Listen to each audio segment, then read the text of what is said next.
thank you. Well, our team coverage continues this hour with John Gonzalez, who is live for us in Tysons. And Johnny G, how are things looking there?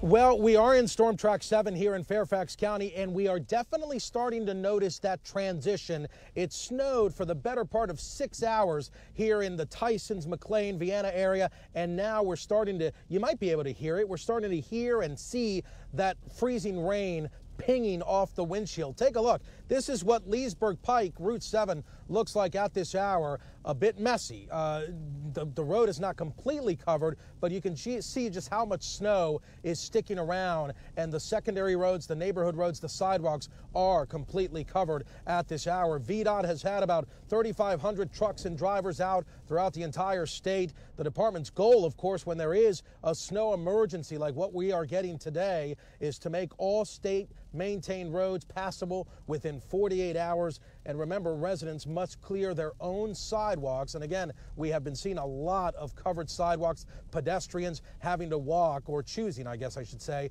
choosing to walk on the roadway. So be mindful of that if you're going to be driving this afternoon. VDOT has roughly 14,000 miles of roads to plow, and they've been very busy.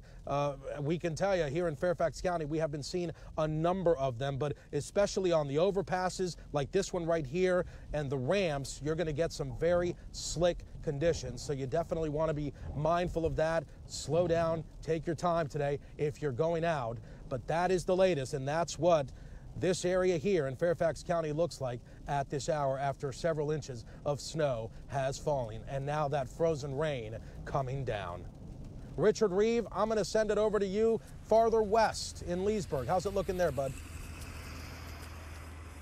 John Gonzalez, it's been a long morning, hasn't it? Here we are by the Leesburg outlets, and we wanted to find some pristine snow for you guys. And Steve Rudin sounds like he's right on the money, talking about 4 inches or so here.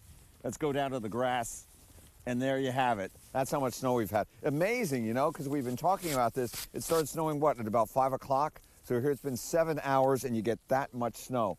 That's a lot of snow for Northern Virginia. Take a look at Leesburg Bypass now. You can see it's almost deserted, almost nothing on that roadway, which is a good thing. We've seen numerous plows coming through here trying to clear off this road. And it has been difficult because for the most of the morning, the snow has been falling continuously. But now that we're getting that transition that you guys have been talking about, it's kind of turning into like those little pellets of sleet that are falling down right now. And that is actually helping these crews that can actually catch up and hopefully get these roads clear. Reporting live in Leesburg, Richard Reeve, ABC 7 News.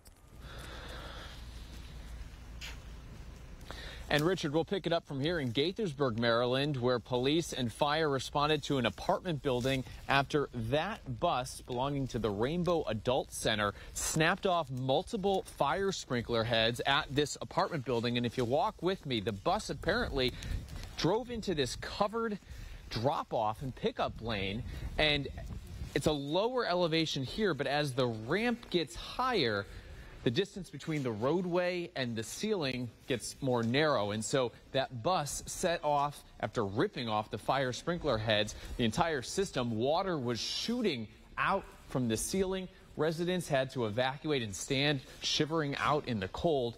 And beyond this caution tape here, you can see actually it starts back there. 1, 2, 3, 4, 5, 6, 7 sprinkler heads ripped off as the bus continued to go down. The sign there warning about the actual height of this drop-off lane also partially taken off from the ceiling. Unclear how much damage and how much the repairs are going to cost, but police are currently talking to that driver. While this isn't necessarily because of the snow, it did have people standing out in the cold.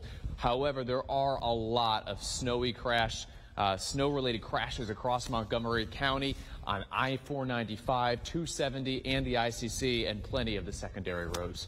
Let's check in with Sam Sweeney.